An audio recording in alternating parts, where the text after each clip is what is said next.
beware. You're in for a scare.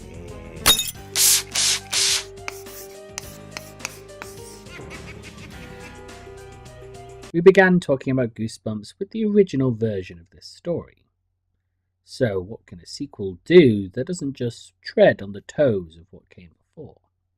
We open on three familiar faces: Carly Beth, Sabrina, and the fake head of Carly Beth.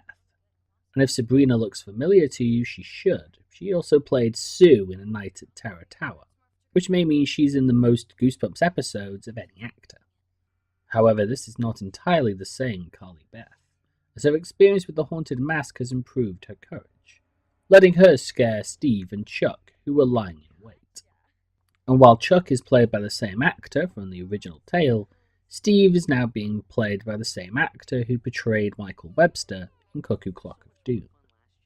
Steve asks about the mask that Carly Beth had the previous year, which he is reluctant to talk about, though Sabrina doesn't seem truly convinced about what it actually was. I guess if you're not the main character, you can justify just about anything, no matter how much it tried to strangle you. Carly Beth refuses to say where she got the mask, though she does reveal to Sabrina that she buried it to keep it out of the wrong hands, like her brothers at the end of the original episode. Seriously, what actually happened with that? However, the mask is not as inactive and safe as Carly Beth believes, rising from its grave to attack and take over the shopkeeper, leaving its sister mask behind, which she'd been trying to destroy. Using the shopkeeper's body, the mask is able to lure Steve into the shop, where Steve finds and steals the mask, intending to use it that night for Halloween. Meanwhile, Carly Beth, now in the same duck costume she never wore last year, is being stalked by the mask, though the fake Carly head seems to be warding it away. They do in fact make reference to the stinger at the end of the original episode, which unfortunately makes it lose some of its punch, as Carly Beth notes that due to only wearing the mask once, her brother was safe. Out trick-or-treating, Sabrina and Carly Beth have a nice moment talking about everything that happened in the original episode, before seeing Chuck dressed up as Marlon Brando in The Godfather. Though honestly, I think he looks more like Dandy Dan from Bugsy Malone.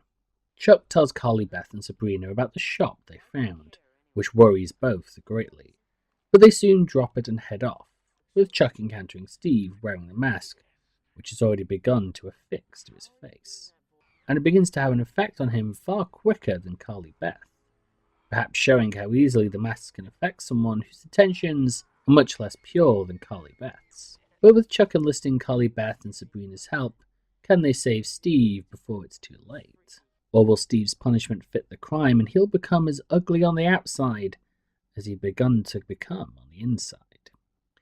The Haunted Mask 2 is a step up on the original, but certainly couldn't be that without it. Carly Beth is shown to have grown as a person, and seeing her trying actively to protect and save Steve is a wonderful example.